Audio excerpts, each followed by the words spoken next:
Shout out to all members. Liwayway Mix TV, Johnny Lakay Vlog, Dix TV, Lily TV 0406, Kuya Jer Arboso 2.7, Ate Ju Vlog Bicolana, Pearl Angel Vlog, Carlos Candelas, Selvi, Vilma Landicho, OFW Mangyan Vlogger, Lovely Anggong, Master Worm, Single Mother Journey, Joel's Vloggers 78, Wing Chub's Channel, Novice Journey, Kibi 21 Mix TV, Simple Vlog, Joy Salay Official, and to our sponsors, Alicia Bataray, Rodelyn Amistoso, Hawa Kamay Channel, and last but not the least, Lisa 67 Vlog. Thank you so much, everyone. Ayan, wonderful day mga ka-Team United OFW Charity Group. Ayan, ito po si, ipapakilala ko po sa inyo ang ating na-scout na si Maria Teresa Basa. Isang 25 years old po at pedicab driver. So dati po, nung makilala ko siya dito sa CAA Las Piñas ay nag-ano po siya, nangangalakal ng basura. So noon po, nung dalaga pa siya, ayan, yun na ang hanap buhay niya. Tapos, nagkaroon po siya ng live-in partner at nagkaroon sila ng 2 anak. So, ilang taon din kayong nagsama ni Kuya? 6 years. 6 years. So, ilang taon na yung panganay? Anong pangalan niyang 2 mong anak? Yung panganay. Ito ba yung panganay? Yung babae. Hello anak, anong pangalan mo be? Aubrey. Aubrey. So, ilang taon na? 4. Anong kapanganakan niya? Birthday? August. August 18. August 18. So, nung nakarang August 18, nag 4 years old siya. Ngayon lang din. Tama ba? Okay. So, ito naman, anong pangalan nito? Brian. Ilang taon na siya? 3. So, 3 taon. Kailan ang birthday? 26. August din yan. Nakaraan lang din. Oh. Oo, tingnan mo kung napag-aga pala yung pag-interview sa'yo, may pa-birthday. Pero okay lang. O ngayon, kumusta na ang buhay? Kumusta? Ganun pa rin. Hirap pa rin sa kanila. So, pero mas maganda, mas gumanda na yung buhay mo nung nagsasama kayo ni, anong ang pangalan? Totoy. Ayan, ni Kuya Totoy. So, mas hindi kahirap, di ba, noong Buhay pa siya. nung buhay pa siya. Kasi meron kayong, Vulcanizing shop. ayun, vulcanizing shop. Ayun, yun po ang kinabubuhay dati nilang mag-asawa, live-in partner niya. So ngayon, ano bang nangyari doon sa kay Kuya Toto, yung namayapa mong husband? Inatake sa puso. So, bago kayo nagsama, alam mo nang may sakit siya sa puso. So, kailan nga yung... December 23. So, bago siya namatay, inalagaan mo muna siya ng ilang buwan din. So, kaya pala pag napapadaan ako doon kasi, noon di ba nagsa-sidecar din ako? Ayun, sa mga hindi po nakakaalam, mga ka-Team United OFW Charity Group, si Kuya Jer po ay dating pedicab driver din. So, alam ko kung gaano kahirap yung pinagdaanan nila. Kasi isa din pa ako sa naging sidecar boy noong bago-bago pa lang kami mag-asawa ni Ate Jo. So, pero di ba bago ka nag-sidecar, di yun nga na matay yung husband mo. Nagbalik ka na naman uli sa pangangalakal ng basura. Tapos, Kaya member akong tita ko sa Sigka. Kaya so ngayon siyempre hindi maiwasan balo ka na, di ba? Siyempre hindi maiwasan merong magligaw. Bakit ayaw mo nang Inahin ko mo yung mga anak ko. So, ano naman ang mga sinasabi ng nanliligaw sa iyo? Wala nang niligaw sa akin. Nagpaparamdam lang. Mga biro-biro lang. Pero kung sakaling may manligaw, okay lang sa iyo. Hindi sa ano, okay. Gusto ko tumag. Ayan, tama yan. Parang ko mo yung mga anak. Kasi maliit pa yung dalawa mong anak, mamaya maltratuhin. Gatas pa nga yun sila. So, Dumididi pa yun sila. parehas yan? Hmm. So, magkano ang gatas nila sa isang araw? Bumibili na ako ng Base 3 dyan na tayo 100. Araw-araw yun? 10. Araw-araw yun? Oh. Tagwa 100. So, talagang nagtatabi ka na nagpapasiguro ka na ng 100. Paano yung pagkain nyo, yung bigas, yung asukal? Doon sa tita ko. Sila ang nag-aano ng pagkain nyo. Sila ang nagpo-provide ng pagkain nyo. Ang Pero pag wala ko, hindi ako kanya makalabas, sila nag-aano. Inaabot-abutan mo na lang? O hindi? Inaabot ko doon. Yung kita mo? Kung may kita ko, inaabot ko doon. Ayan, anong gusto mong sabihin mo sa mga nagpaabot sa iyo ng tulong? Yan po ay paunang tulong pa lang ng aming Team United OFW Charity Group. So mga po sila, mga kababayan nating OFW na nagtatrabaho sa ibang bansa, tulong para makapag-abot sa mga kababayan na.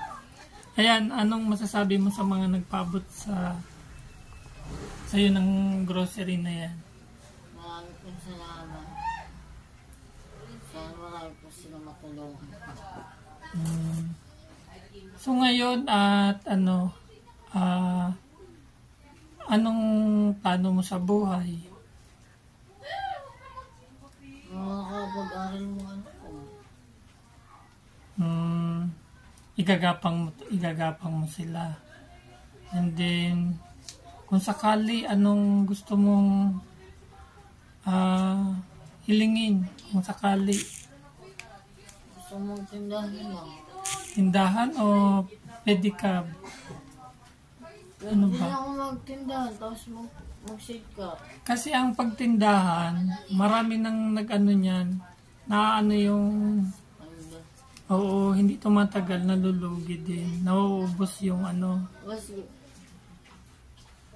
magugustuhin ko po mag-pedicab. Mag-alaysi. Kung sakali, kasi di ba nga sabi mo, ang boundary ay 70 pesos. A day yun. Pero kung sarili mo na, yun na lang, Isipin mo lang, kakain na mga. linya na lang ng, di ba meron pa yung linya, di ba? Pag bumili ka, kasama din niya. Meron din min sila bebenta. May 12, nagbibenta. So malaki-laki pala, no? 12,000. 12,000. Kasama na ang Linya. Linya. Ay, pag sidecar lang, tsaka mag-aarkila ka ng linya. Mas mahal yung arki lang ang linya eh. Magkano? Ewan ko, 500 yata ang arki lang linya. 500 isang buwan? Ewan ko, isang araw yata. Isang buwan. Hindi. Wala namang... Dati noon, 20 pesos araw-araw. Ewan ko ngayon kung magkano na. Monthly pa naman. So, ayan, pina-member ka ng tita mo sa sidecar kasi sabi nga, 1,000 ang membership fee. So, sabi nga daw ng tita mo, pina-member ka kasi maraming kalat ng basura sa bahay. Sa bahay niyo o sa bahay nila? Sa bahay. Hindi sa hotel. So, Kasi kinakarkar pa yung mami, hindi niya dinidiretso sa ano. Okay. Magkano naman ang, nung nangangalakal ka pa ng basura, magkano naman ang kinikita? Depende na, pambili ang bakalan nitong dalawa. Magkano? Pinaka ano mong kita, mataas, malaking kita at mababa? 250, nakaka-250 lang ako din. 250. Hindi mo kasi ako nag-iikot masyado. So, pagod na pagod ka pa noon? Hindi naman. Hindi naman. 250, so talagang kulang na kulang ano. Ngayon, at nagsa-sidecar ka na, ano bang mas maganda? Sidecar o nangangalakal? Sidecar, kung may sarili ka sidecar, gaganda talaga. Wala akong babaundin lang kung may sarili ka. Hindi. So, bali, nakikilabas ka lang ngayon. Magkano ang boundary sa 70. 70 pesos? 70. So, sa 70 na yun, magkano yung linis mong kita sa isang araw? Minsan 300. Pag yun, hapitan na yun, 300. Pag mahina, 200. 250. ay, baka baka saan yung pumunta, okay lang ba? Okay lang yun. Baka madapa, ayan yung dalawa. Nakakaawa, naiiyak ako dito sa dalawang bata. Kasi naranasan din namin noon na mga bata pa kami na talagang ikaw sa buhay at minsan pinagkaitan pa ng alam mo na yung ito pagpasensyahan nyo na yung nakayanan ng aming Team United OFW Charity Group na grocery. Ayan, 5 kilos of rice at konting grocery. May itlog, may kape, may sardinas at asukal. So, bali ilang araw na ka na namin hinahanap. So, nakasalubong namin si mama mo. Sabi nga niya wala ka raw sa inyo. So, hinanap ka niya, pumunta sa sidecaran. So, pagdating naman ng sidecaran, Wala. sabi ng mga tropa doon, bumiyahe ka raw. Okay nga. So, di ba, kasi ako lalaki ako kasi, yung pagsa-sidecar ko, hirap na, yun lalo pag mabigat yung sakay mo, di ba mahirap magpadyak. So, kumusta naman sa kalagayan mo yung pagsa-sidecar? Mabigat po yung dinadala ko sidecar eh. So, talagang tinitiis mo lang dahil sa dalawa mong anak. Ayan, guys. So, kaawa-awa po talaga ang kalagayan nila. So, ito po talagang nasubaybayan ko yung ano niya, yung buhay niya. Actually, hindi naman niya ako kilala, pero madalas ko siyang makita noon. At ako din naman po ay pinagdaanan ko rin ang pagiging sidecar boy. Ayan. So, saan ka ba talaga, anong probinsya niyo? Kapis kami. Capiz. So, saan ka pinanganak? Sa Capiz talaga? Dito na, Makati. sa Makati. So, anong taon kayo napadpad dito sa CAA? Mga ilang taon ka nung mapadpad kayo rito? 8 lang ako. 8 years old. So, yung may tatay ka pa, Wala na po. wala na din. Nanay na lang. Nag-asawa siya ng bahay.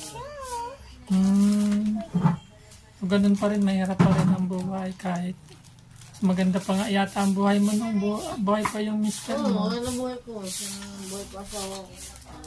Kaya nga, ang ganda na ng katawan mo noong nagsasama kayo. Ngayon, biglang bagsak yung katawan mo ngayon. So, ayan. Mimi mo nga. Ito yung paglaruan yung buo sa wag yan. Buo sa paglaruan mo dito. Sige ha, sa ano. Hindi, pupuntahan na lang kita sa inyo pag pag merong tayong blessings. So sa Pasko, malayo pa naman ang Pasko, punta kayo dito sa bahay. Kung anong mapagsaluhan dito, dito tayo sa bahay. Magkakulit. So, medyo gabi na po at sila ay ayan, pagdating po dito naulanan pa yung dalawang bata. Wala daw pa yung lumusob dito yung magnanay. Kasi hindi ko hindi ko po napuntahan yung tinitirhan nila. Si Ate Jo talagang nakakaalam ng bahay nila. Sino din hindi? At saka yung kabila lang nito. Oo. Itong di ba kaya ito? Oo, kaya retiro. May harap sila dun, di ba? Oo. Doon lang, sa kabila. Okay. May poste. Hindi kasi pag ako kasi galing sa trabaho, siyempre dadating ako alas 4. Antok na antok ako niya, nakakatulog muna ako. So paggising ko gabi na. So paano ko pa kayo mahagilap, hanap? Ako ngayon, hindi ako bumiyahe. So, bakit? Hindi ka nagbiyahe ngayon. Sama ang pakiramdam mo. Uso ngayon ang trangkaso. Ubot sipon. Kami dito halos lahat. Lahat kami nagkasakit. Ayan, sige. Pagpasensyahan mo na yung nakayanan namin. Ayan, hindi naman habang panahon ganyan ang buhay. Sipag at tiyaga lang at kung kami ay may maitutulong, magbibigay kami sa abot ng aming makakayanan. So laban lang sa hamon ng buhay. Bi, magbabay ka na, dali. Babay ka na. Anong pangalan mo, Bi? Ryan. Ikaw, anong pangalan mo? Ryan. Ano sasabihin mo sa mga nanonood? Dali. Sige. Mahihain po yung mga dalawang bata. So nakakaawa po talaga. Ayan. Si ate, matawag mo doon. Ayan guys, please follow, like, and share ang aming team United OFW Charity Group. So bali, 19 po kaming officers and members at mayroon po kami 3 sponsor. Thank you guys for watching. Please follow, like, and share po. At kanina po kasi pagkalabas ko ng trabaho, may lumabas ako. Tiyempo namang napadaan siya. So, matagal ko na po silang hinahanap at hindi talaga namin matiyempuhan. Ayun, hinabol ko at tinawag siya para mabigyan natin ng kunting tulong. So, ayan no, walang kamuwang-muwang pa yung dalawang bata. At nagmana sa tatay nila, mga mapuputi. Ayan, ito. Yung isa sa'yo naman, sa'yo nagkuha ng hello, be, kumusta? Okay ka lang? Marunong kang kumanta? Sayaw, marunong ka sayaw? Bakit nahiya ka, be? Nahiya ka? Ilang taong ka na? Nakakapagsalita naman. Mahiyain lang daw siya. Pag siya nga tinanong ko na sa papel, sabi niya, patay na. Nandun na sa langit. So tanggap na, naintindihan na nila sa murang edad nila, Yeah. Oo. So, talino sa akin yun. So, ayan talagang, ganun talaga ang buhay. Yung kawagalan ko ng asawa ko, yung gamit ang blue eyes. Tinanong ko ng kapatid niya. Ang alin? Yung gamit sa shop, Oh, wala ako. Kaya pwede ko pag... Kaya kahit... Gusto yung kumukuha sa kanila. Ayaw bibigyan nila. paano yan? Paano yan pag ganito? Siyempre, hindi ka ba nahihirapan sa lagayan mo ngayon? Hirap naman din. Itiis ko. Para lang sa dalawa. Kaya nga, makakaawa talaga yung...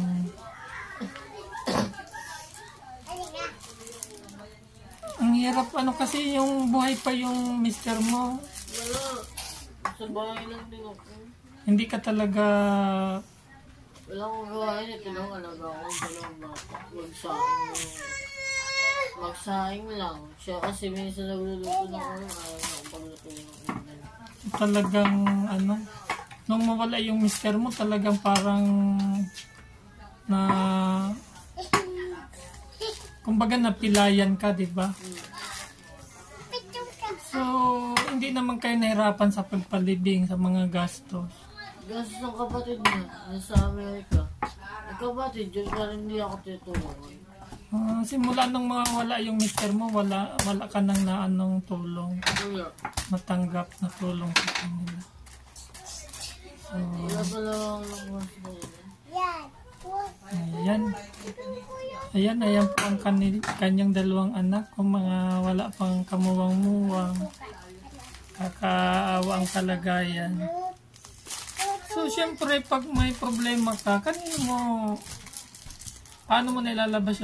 mo nailalabas yung problema mo? Hinalo ko lang, dinadaan ko lang. Naisip ko lang. Ayan, maging anuhan mo yung,